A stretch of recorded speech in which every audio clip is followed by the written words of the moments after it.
Selamat petang, salam sejahtera. Isu hangat petang ini, Tajudin mahu jadi menteri sekiranya Perdana Menteri buat rombakan kabinet bulan ini. Dipetik dari Info Negara Kini, berita sepenuhnya. Selepas peluangnya dilantik sebagai duta semakin menjauh, tokoh politik kontroversi Datuk Seri Tajudin Abdul Rahman mula menanam hasrat agar dipilih menganggotai kabinet Ismail sekiranya rombakan kabinet berlaku dalam masa terdekat. Namun bagi ahli Parlimen Pasir Salah, rombakan kabinet yang digembar-gemburkan kebelakangan ini adalah tidak perlu. Sebaliknya, peluang harus diberikan kepada pemimpin di bawah pentadbiran Perdana Menteri hari ini.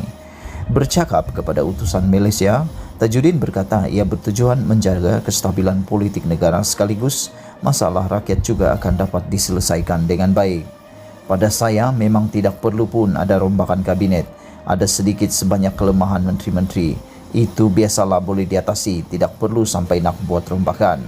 Kalau ada rombakan mungkin saya ada peluang, tetapi bagaimanapun itu tidak penting. Yang penting adalah rakyat dan negara kita, yang mana kita harapkan dapat dipimpin oleh Perdana Menteri dan kabinet yang ada pada hari ini.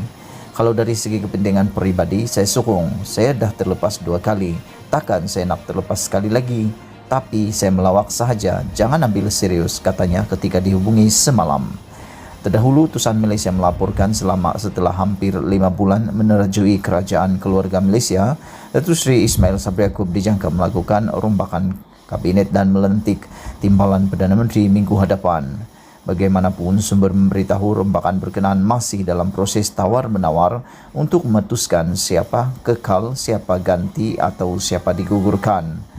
Mengulas lanjut mengenai perkara itu, Tajudin berkata kestabilan politik pada waktu ini amat penting bagi meningkatkan semula ekonomi negara yang sebelum ini lumpuh disebabkan pandemik COVID-19. Kita tak nak melihat rombakan kabinet itu akan membawa kepada keadaan politik yang menggugat kestabilan politik kerajaan yang telah diwujudkan daripada kepimpinan Perdana Menteri. Selaku Perdana Menteri hampir 5 bulan dalam tempoh singkat, beliau dapat mewujudkan suasana politik yang dikatakan stabil. Jadi kestabilan politik ini bukan sahaja penting, malah kerajaan boleh tumpukan kepada kegiatan kebajikan rakyat yang terjejas dan terkesan sebab wabak COVID-19 dan banjir ini. Namun dalam masa yang sama, ia penting untuk Perdana Menteri dan kerajaan mengatur strategi langkah dan tindakan untuk kebangkitan ekonomi dan sosial di negara kita, katanya. Jelas beliau meskipun terdapat pihak yang kurang senang dengan kedudukan Ismail Sabri sebagai Perdana Menteri kini, namun beliau mengharapkan sokongan orang ramai terhadap kepimpinan sehingga habis penggal.